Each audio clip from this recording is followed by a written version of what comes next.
Olá, queridos alunos do 8º ano, sejam todos bem-vindos. Espero que vocês estejam bem.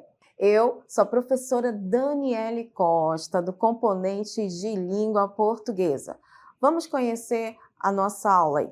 Olha lá, aula 34, temos como objeto de conhecimento morfossintaxe, com detalhamento em vozes verbais.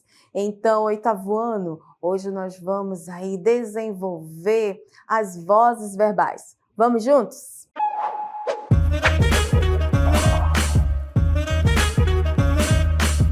Oi, turma! Então, vamos lá. Para dar o início à nossa aula de vozes verbais, vocês vão assistir a um vídeo e o contexto dele é justamente fazendo essa contextualização com um poema de um poeta brasileiro chamado Carlos Drummond de Andrade. Assistam.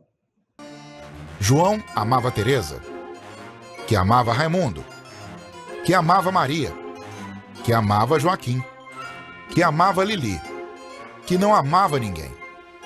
João foi para os Estados Unidos, Teresa para o convento, Raimundo morreu de desastre, Maria ficou para a tia, Joaquim suicidou-se e Lili casou-se com J. Pinto Fernandes, que não tinha entrado na história. Carlos Drummond de Andrade. Ok, turma, então nós assistimos aí a uma contextualização do poema Quadrilha, do autor de Carlos Drummond de Andrade. É uma composição que utiliza uma estrutura aparentemente simples para elaborar questões complexas, né, de relacionamento, como nós vimos aí. Relacionamentos humanos, amor, destino e ironia. A história narrada na quadrilha, que é o nome aí do poema, revela uma série de relações amorosas, né? Entre os personagens. Vocês viram que foram vários personagens aí citados, né? Mas a ordem das paixões não é o quê?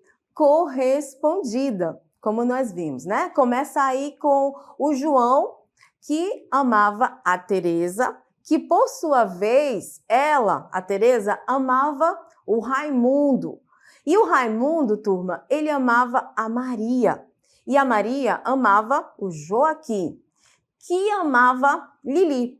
No entanto, justamente a Lili não ama ninguém, criando um desequilíbrio na cadeia de afetos.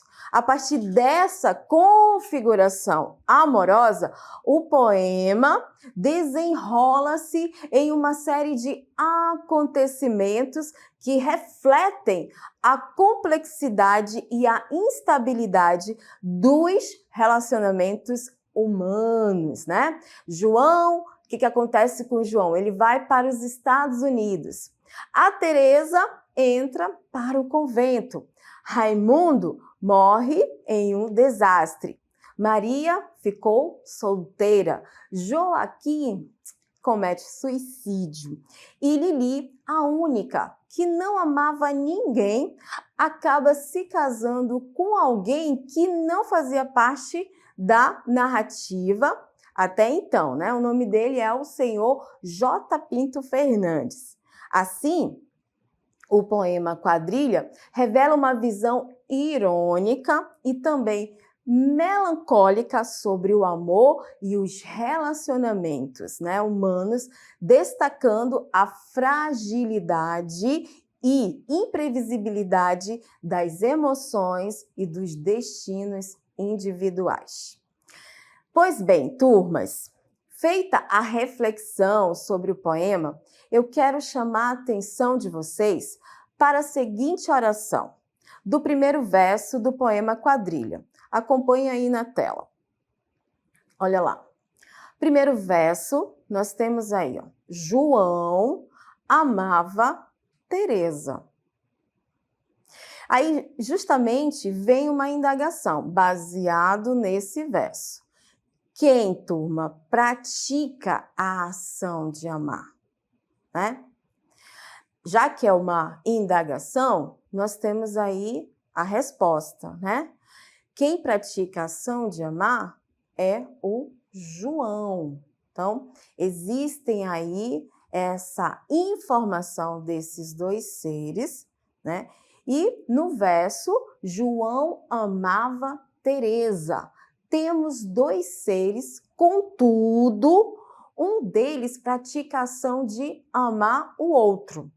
Nesse verso, o verbo amava, né, está indicando quem pratica a ação de amar. Presta atenção, turma. Quando o verbo indica a ação do ser, gramaticalmente, dizemos que esse verbo está na voz ativa. Mas o que seria a voz ativa? Vamos ver o conceito aí de voz ativa. Ou, na verdade, vamos ver os conceitos, começando pelas vozes verbais. Depois a gente vai fazer a classificação. Então, observem aí na tela, vozes verbais.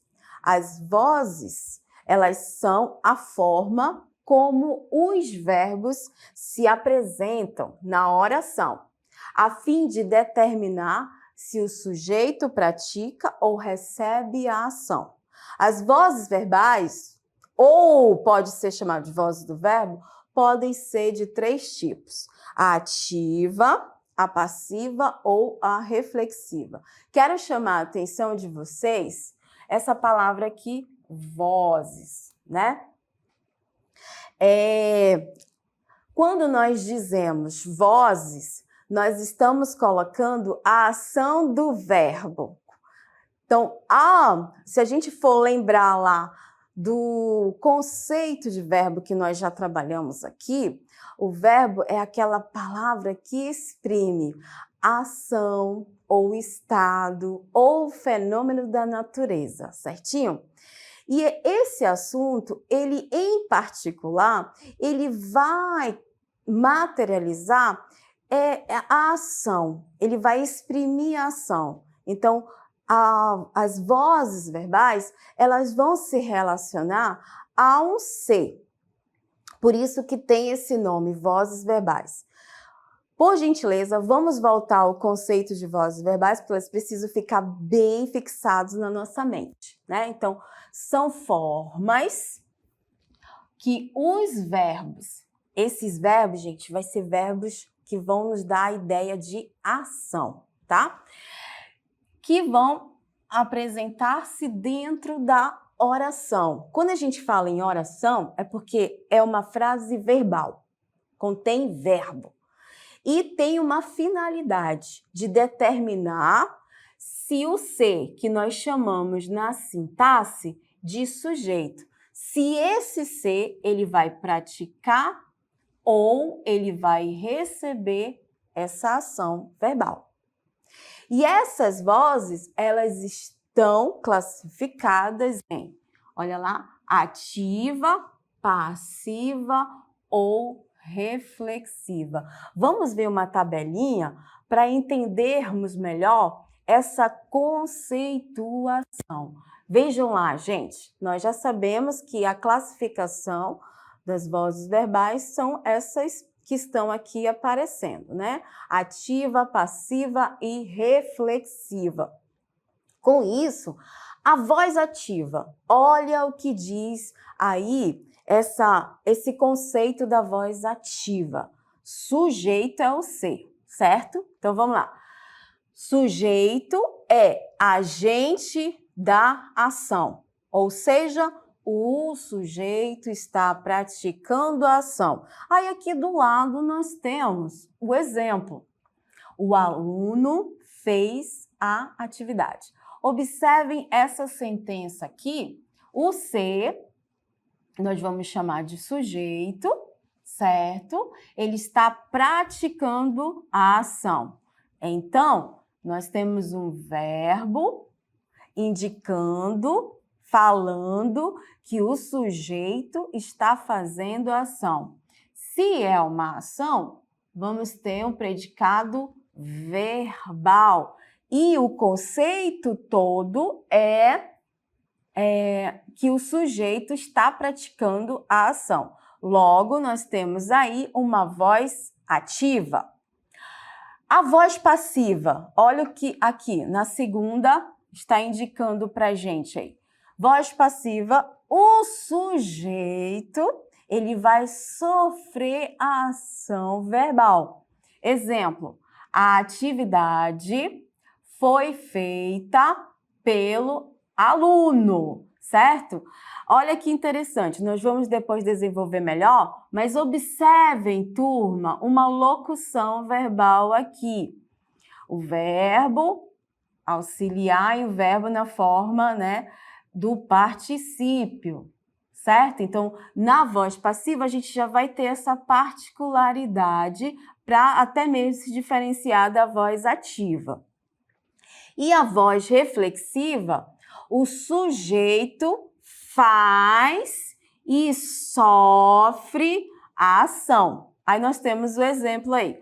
O cozinheiro feriu-se com a faca. Então, ele mesmo cortando lá ou a carne ou o frango, né? Ele acabou ferindo-se. Então, aqui nós temos que o sujeito, quem é o ser?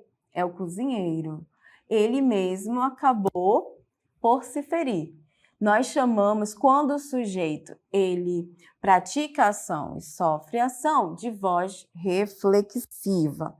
Então, turmas, olha que interessante, só para ressaltar o que nós estamos vendo aí na tabelinha.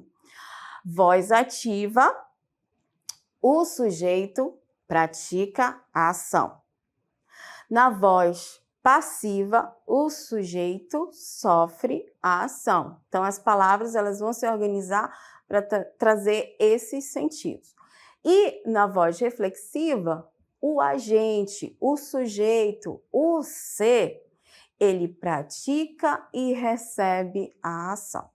Vamos ver mais um exemplo? Acompanhe aí na tela, por gentileza. Nós temos aí, ainda se referindo às vozes verbais. Vamos lá? Voz ativa. Vamos ver agora cada uma das vozes. Na voz ativa, o sujeito, o ser, é agente.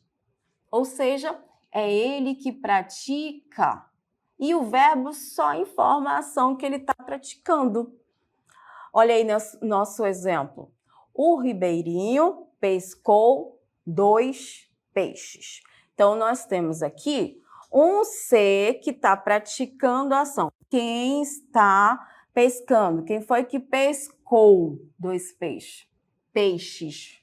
Quem foi que pescou aí 2 peixes? Foi o ribeirinho. Chamamos de sujeito. Já que pescou é uma ação, nós temos um predicado verbal, certo? Mas ele pescou o quê? Esse verbo ele não tem sentido completo. Precisa desse complemento. Não há preposição, né? Então, aqui nós vamos ter o verbo transitivo direto. Se ele é um verbo transitivo direto, o complemento é objeto direto. Então, hoje, na nossa aula 34, nós vamos trabalhar nessa estrutura sintática da voz ativa, com o verbo VTD. Nós podemos ter também VTDI, mas hoje, em especial, a gente vai focar nessa estrutura aqui na voz ativa. O sujeito, o predicado verbal, e o verbo vai ter essa transitividade, VTD, e o complemento objeto direto, certo? Vamos para o próximo exemplo. Olha lá na letra B. A aluna apresenta o trabalho. A aluna está fazendo esta ação. Então, quem apresenta o trabalho? A aluna. Então, aqui nós temos o sujeito, ela está praticando a ação. Se é uma ação, então, predicado verbal. Apresenta o quê, professora? Precisa de um complemento. O trabalho certo? Ele vai fazer esse complemento. Aqui, nós não temos preposição, então o verbo transitivo, direto, objeto, direto, certinho? Então, observe que nesses dois exemplos que nós trabalhamos aí, a voz é ativa, o sujeito praticando a ação. E essa estrutura que nós estamos focando, sujeito, predicado verbal, VTD e objeto direto. Passando aí para a voz passiva, vimos a voz ativa, vamos para a voz passiva. Olha o enunciado, não, o conceito, não é enunciado, é o conceito da voz passiva. O sujeito da oração, ele é paciente. Vamos já entender isso aí. Essa voz desvia a atenção do sujeito, concentrando-se no resultado da ação. Ou seja, essa voz apresenta-se de duas formas. A voz passiva analítica e a voz passiva sintética. Vamos ver essas duas particularidades. Então, turmas, nós chegamos aqui num ponto em que o sujeito vai receber a ação do verbo, certo? Anteriormente, o sujeito estava praticando a ação. Agora, o sujeito é paciente. Quando ele traz essa carga semântica, nós classificamos com voz passiva analítica, que vai ter uma característica, e a voz passiva sintética. Vamos ver aí, vamos desenvolver melhor toda essa conceituação da voz passiva. Observem, nós temos aqui. Letra A. O ribeirinho pescou dois peixes. Observe que nós já vimos esse exemplo. Já que ele está praticando a ação, ele é o sujeito, pescou, predicado verbal, voz ativa, certo? Agora, vamos transformar essa voz ativa na voz passiva analítica. E um detalhe que eu quero chamar a atenção de vocês é que na voz passiva analítica nós teremos dois verbos, né? Na verdade, uma locução verbal, o verbo auxiliar e o particípio do verbo principal da voz ativa. Então, passando para a voz passiva, temos aí: dois peixes foram pescados pelo ribeirinho. Então, em outras palavras, a voz ativa, que tem essa estrutura de sujeito, predicado verbal, verbo transitivo, direto, objeto direto, nós vamos fazer essa transformação. Agora, o sujeito é paciente. Então, foram pescados pelo ribeirinho dois peixes. Então, aqui nós temos dois peixes, nós chamamos de sujeito paciente. Eles sofrem a ação de serem pescados. Por quê? Pelos ribeirinhos, tá? Então, foram pescados, temos uma locução verbal, certo? O verbo aqui da ativa, pescou, é no pretérito perfeito. Logo, nessa locução verbal, o verbo ser, ele vai também se apresentar no pretérito perfeito, mas o particípio pescar da voz ativa. Pelos ribeirinhos, é o agente da passiva, certo? Na letra B, a aluna apresenta o trabalho. Temos aí o sujeito praticando a ação, né? Predicado verbal, o trabalho. Então, ela faz a ação. Agora, transformando essa voz ativa para a voz passiva analítica, nós temos aí o trabalho é apresentado pela aluna. Então, está sofrendo a ação de ser apresentado pela aluna. O trabalho nós vamos chamar de sujeito paciente. Aí, temos aqui, ó, a locução verbal, que é uma característica da voz passiva analítica, o verbo auxiliar mais o particípio do verbo da voz ativa. Então, o particípio da voz ativa aí do verbo apresentar é apresentado. Pela aluna, nós chamamos de agente da passiva. Então, aqui é uma particularidade da voz passiva analítica, certo? Aí nós temos essa observação que nos dá uma melhor explicação de como fazer essa transformação da voz ativa para a voz passiva. Então, observação 1.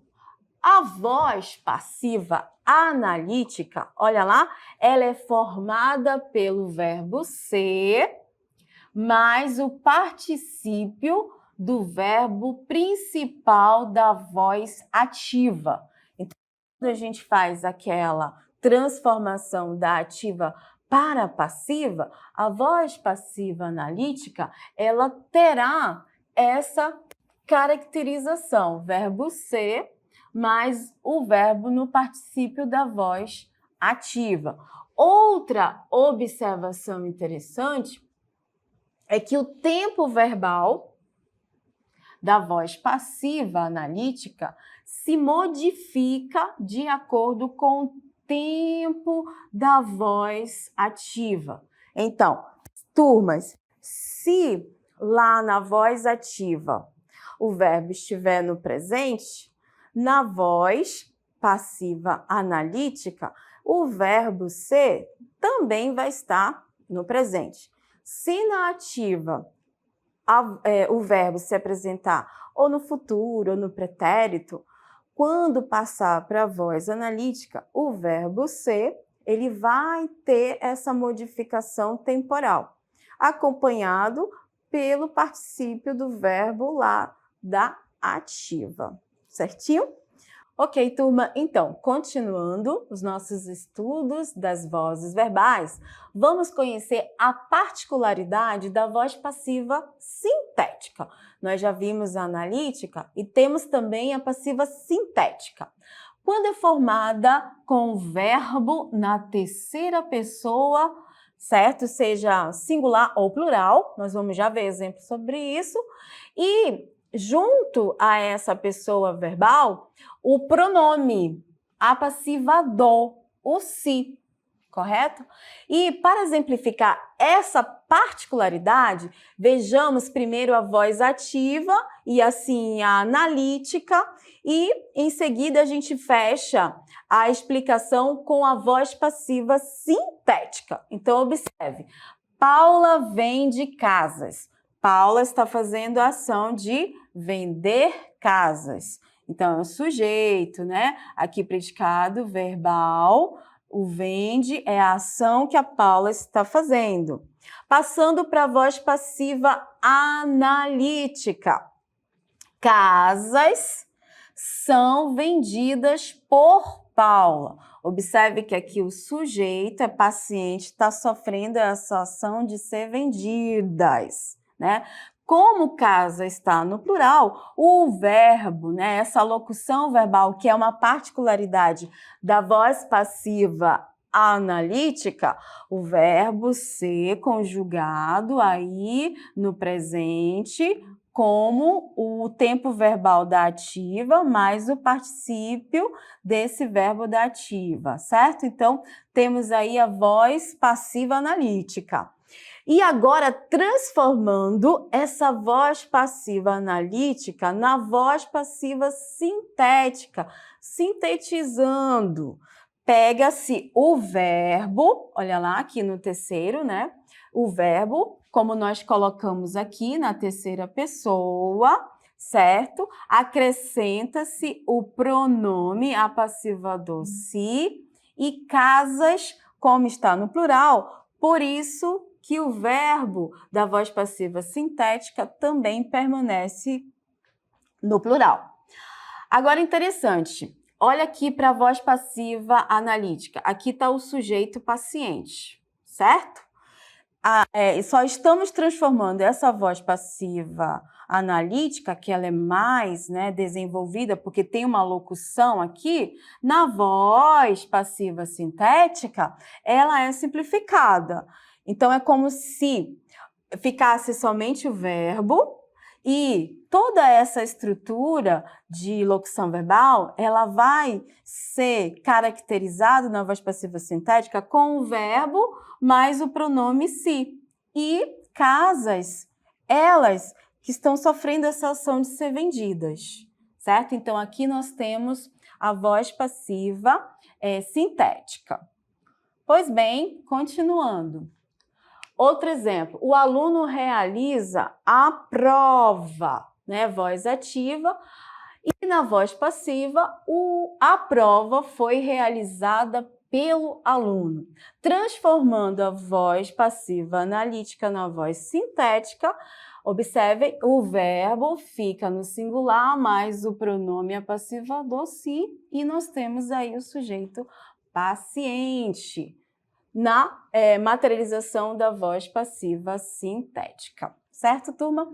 Além dessas, nós temos também a voz reflexiva. O que seria, então, a voz reflexiva? O sujeito pratica e, ao mesmo tempo, o sujeito, vai sofrer e receber a ação verbal. Exemplos. Letra A, ela se cortou com a faca. Então, aqui, ela, né, fazendo algo, praticou a ação e recebeu a ação, acabou se cortando. Voz reflexiva. Outro exemplo, olhei-me no espelho. Então, nós temos aí uma voz reflexiva, porque a ação de olhar, né, vai ser feita e recebida. Voz reflexiva.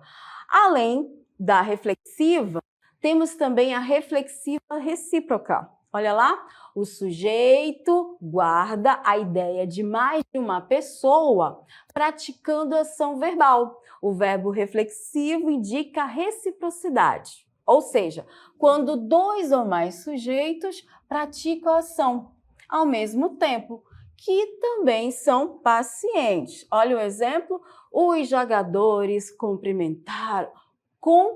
cumprimentaram-se após a partida. Letra A, os jogadores cumprimentaram-se após a partida. Então, é a ação recíproca, né, desse coletivo. E para nós fecharmos, nós temos aí, da voz reflexiva, recíproca, os irmãos se abraçaram na noite de Natal.